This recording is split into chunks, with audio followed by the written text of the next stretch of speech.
porque eu estou bem certo de que nada, absolutamente nada, poderá nos separar do amor de Deus que está em Cristo Jesus. Esta é a promessa de Deus para os seus filhos.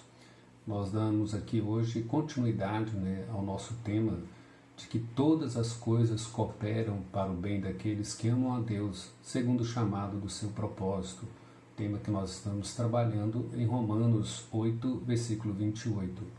Nós falamos o primeiro ponto, de que Deus tem um propósito soberano, eterno, e mais do que ter um propósito eterno e soberano, Ele é suficiente e poderoso para cumprir o seu propósito.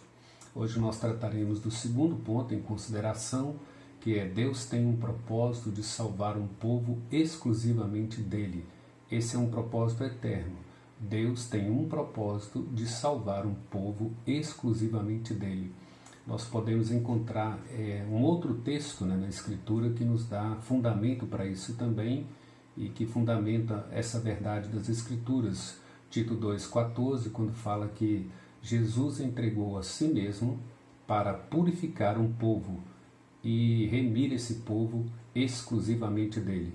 Mateus 1,21 também nos ensina isso, quando diz que Maria colocaria o nome dele de Jesus porque ele seria o Salvador do seu povo, ele salvaria o seu povo do pecado deles. Então esse é o tema que a gente dá continuidade para discutirmos nesse instante ou compartilhar nesse momento. 2 Timóteo capítulo 2, ou melhor, 2 Timóteo, primeiro capítulo, versículo 9, Paulo nos ensina ali que Deus nos salvou com um chamado para uma santa vocação, ou seja, fomos chamados por uma santa vocação para servir a Deus, para honrar a Deus e glorificá-lo. E é claro no texto ali que nós não somos chamados de acordo com as nossas obras ou de acordo com os nossos méritos. Tito também nos ensina isso no capítulo 3, a partir do versículo 5 ao versículo de número 7, quando fala que nós não somos justificados por obras praticadas por nós. Não há mérito em nós, não há alguma qualidade, alguma qualificação que possa mover Deus a querer nos salvar, a querer nos redimir. Mas Ele fez isso pelo lavar renovador e regenerador do Espírito Santo, que Ele derramou abundantemente sobre nós. Então, não somos salvos ou chamados com santa vocação por causa de mérito nosso, mas somos chamados de acordo com o propósito e graça de Deus concedido a nós em Cristo Jesus. Paulo enfatiza muito bem isso em 2 Timóteo 1,9, quando ele fala que quando Deus nos chamou com santa vocação, Ele fez isso tão somente pelo seu propósito, por sua graça, que nos é concedida em Cristo Jesus e foi concedida a nós como um plano eterno. Lá na eternidade Deus já havia feito isso por nós. Então a pergunta é, em nosso texto aqui, quem são aqueles para quem Deus opera todas as coisas para o seu bem? Quem são essas pessoas que Deus está trabalhando, promovendo meios, cooperando para que o bem deles seja consumado? Nós temos aqui duas verdades para pensar. São aqueles que amam a Deus, primeiramente, e aqueles que são chamados segundo o propósito de Deus. Então são essas pessoas, as pessoas que amam a Deus e aqueles que são chamados segundo o seu propósito. Uma observação para nos ajudar aqui, Romanos 8,28 não promete aqui uma teologia da prosperidade ou positivismo ou um otimismo universal. Não é essa a proposta do texto, o texto é bem claro falando daqueles que amam a Deus e daqueles que são chamados segundo o seu propósito. Deus vai promover e cooperar e trabalhar para que o bem dele seja realizado segundo o propósito do próprio Deus. Em contrapartida, nós temos também aqui a observação de que os que não obedecem a Deus, os que rejeitam a Deus e os que não são chamados por Deus de acordo com o seu propósito, o fim deles é a condenação eterna, é a punição eterna. Por isso Paulo nos adverte lá em Atos, Lucas escrevendo Atos ali 17, versículo 30 e 31, ele diz que Deus não levou em conta o tempo da ignorância, mas ele pede para notificar a todos os homens para que se arrependam dos seus pecados e sejam salvos. porque ele estabeleceu um dia em que há de julgar o mundo com justiça por meio de Jesus Cristo. Então, aqueles que não obedecem a Deus, mas que rejeitam a Deus, rejeitam a sua palavra e não são chamados segundo o propósito de Deus, o fim deles é a condenação eterna, é a punição eterna.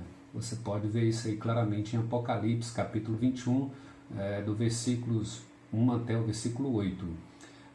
Então a gente pensa assim, portanto essa promessa de que Deus faz todas as coisas cooperarem para o nosso bem, elas se aplicam às quais pessoas, a quais seres humanos essa promessa é aplicada? Ela se aplica aos eleitos de Deus, a quem Ele salvará dentro desse propósito soberano dele, né, de salvar um povo exclusivamente dele.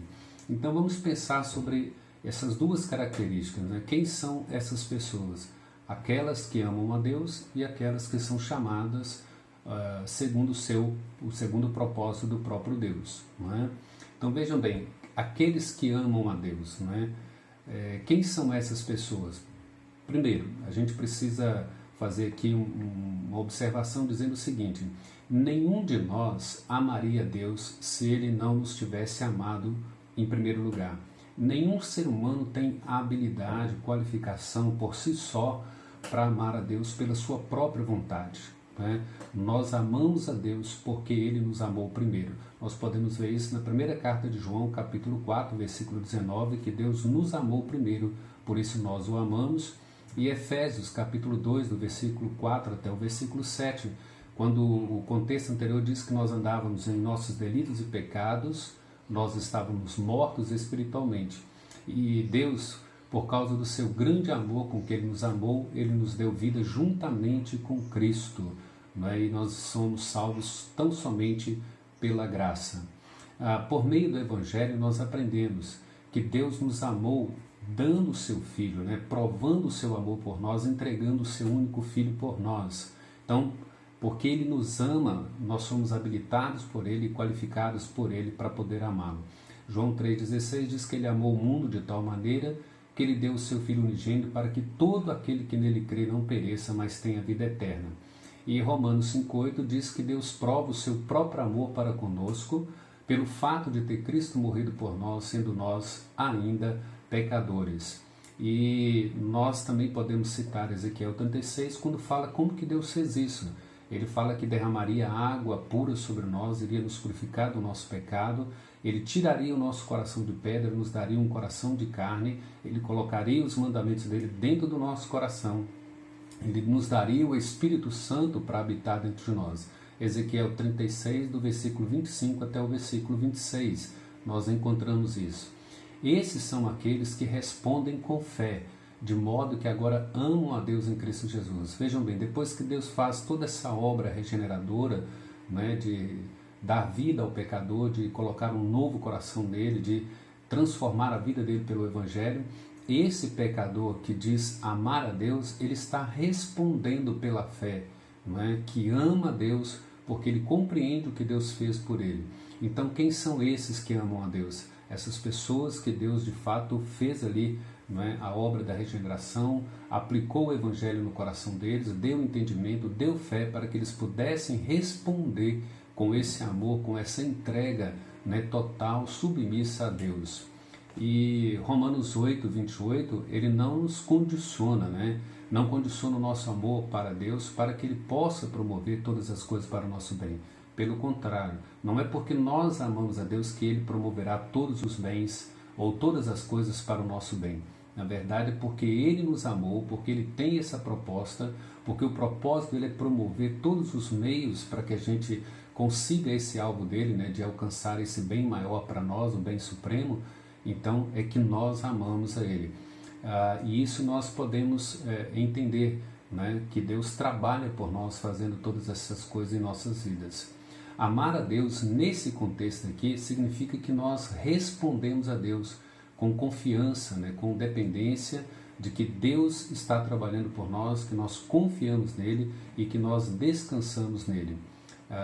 Essas convicções têm movido o nosso coração a lutar, a enfrentar as adversidades, a superar todas as coisas, né, e procurar servir a Deus com amor e dedicação. Lembre-se, O propósito de Deus, conforme o versículo 29 e 30, é nos conformar à imagem e semelhança do seu Filho.